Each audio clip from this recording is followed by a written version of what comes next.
السلام علیکم ورحمۃ اللہ تعالی وبرکاتہ نحمده ونصلی علی رسوله الکریم اما بعد فاعوذ باللہ من الشیطان الرجیم بسم اللہ الرحمن الرحیم۔ دوستوں، میں جیش محمد مصباحی آج پھر آپ کی خدمت میں ایک اور ویڈیو لے کر کے حاضر ہوا ہوں، جس کو میں نے تاثیر حسن کے نام سے موسوم کیا ہے۔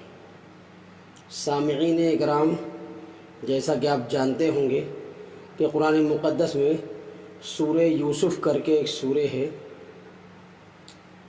اس سورہ میں حضرت یوسف علیہ السلام کا تقریباً پورا واقعہ موجود ہے۔ اسی میں سے ایک واقعہ میں چن کر کے آپ کی خدمت میں لایا ہوں کہ زلیخا حضرت یوسف علیہ السلام کی محبت میں کچھ ایسی وارفتہ تھی کہ اسے اپنا ہوش نہیں تھا، اور اس کی اس محبت کے چرچے سارے مصر میں ہونے لگے تھے، اور شریف گھرانے کی جو عورتیں تھیں وہ اس پر طعن و تشنیع کرنے لگی تھیں کہ زلیخا کو تو اپنے ننگ و ناموس اور پردے و عفت کا لحاظ بھی نہیں رہا، اور وہ ایک نوجوان کا دل لبھانے لگی ہے۔ زلیخا نے جب اپنے متعلق یہ باتیں سنی تو اس نے ایک دعوت کا انتظام کیا، جس میں مصر کے شریف گھرانوں کی 40 عورتیں بلائیں۔ ان عورتوں میں وہ بھی شامل تھیں جو زلیخا کے متعلق باتیں کرتی تھیں اور اسے ملامت کرتی تھی۔ زلیخا نے ان کے لیے مسندیں تیار کیں اور انہیں بڑی عزت و احترام کے ساتھ بٹھایا اور ان کے سامنے دسترخوان بچھائے، جن پر قسم قسم کے کھانے اور میوے چنے، اور پھر زلیخا نے یہ کیا کہ ہر عورت کو ایک ایک چھری بھی دی تاکہ وہ اس سے گوشت کاٹے اور میوے چنے یا چیرے، اور ہاتھ میں ایک لیمو بھی دے دیا۔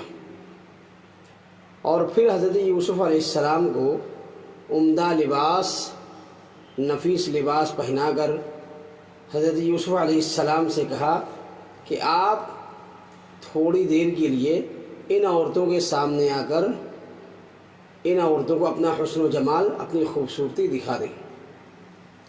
حضرت یوسف علیہ السلام نے پہلے تو انکار کر دیا، پھر زلیخا کی مخالفت کے اندیشے سے آپ ان عورتوں کے سامنے تشریف لے آئے۔ ان عورتوں نے جب حضرت یوسف علیہ السلام کی طرف نظر کی اور ان کے حسن و جمال کو دیکھا اور شاہانہ ہیبت و اقتدار کو دیکھا تو تعجب میں آ گئی، اور آپ کی عظمت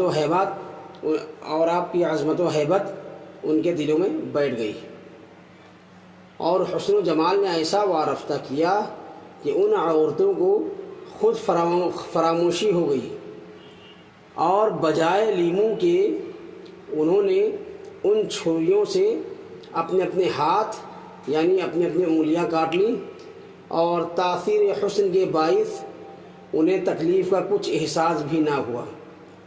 اور پھر عالم حیرت میں وہ عورتیں بول اٹھیں کہ حاشا للہ، یعنی یہ بشر تو نہیں ہے، یہ تو کوئی فرشتہ ہے۔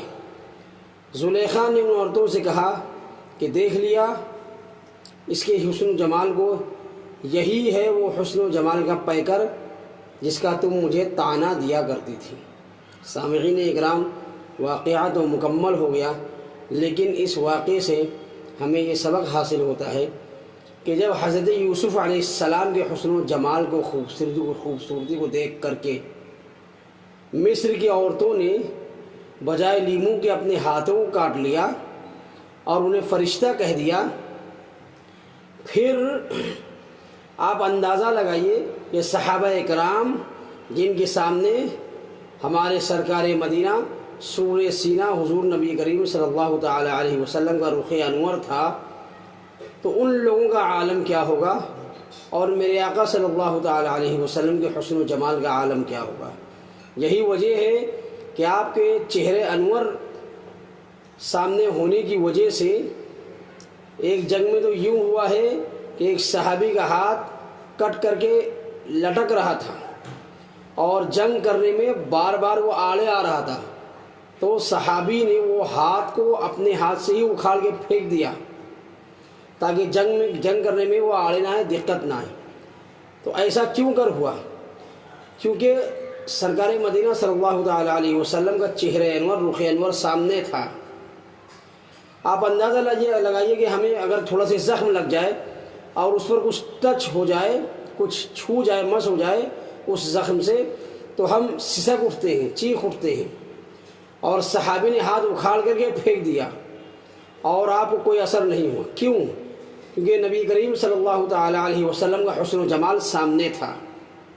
اور جب حضرت یوسف علیہ السلام کے سردار جو ہیں میرے آقا صلی اللہ تعالی علیہ وسلم، ان کا حسن و جمال سامنے ہو تو یہی واقعہ رونما ہونا ہے۔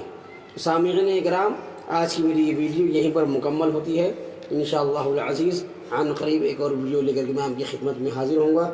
تب تک کے لیے اجازت، مرحمت فرمائیں۔ السلام علیکم ورحمۃ اللہ تعالی وبرکاتہ۔